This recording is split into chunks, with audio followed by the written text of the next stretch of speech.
on est vraiment dans un schéma orwellien. Et Ah d'ailleurs, mais si vous voyez un peu tout totalement. ce qui se passe, si vous Mmh. retournez au bouquin de George Orwell, j'en avais parlé dans une de mes vidéos il n'y a pas très Mmh. longtemps, on a tout.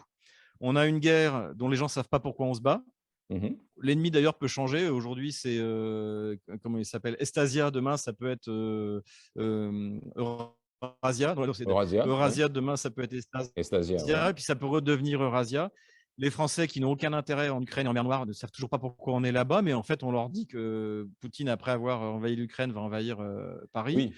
Vous avez le quart d'heure de la haine, alors qui dure 24 heures sur 24 avec les chaînes d'information.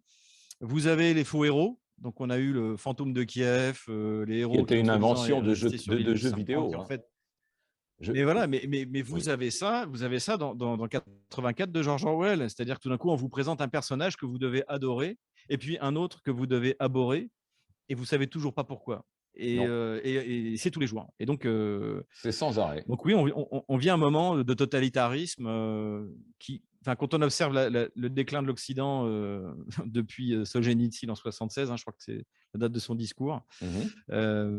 le déclin du courage, et bien quand on contemple en fait ce déclin depuis 50 ans, on n'est pas surpris en fait.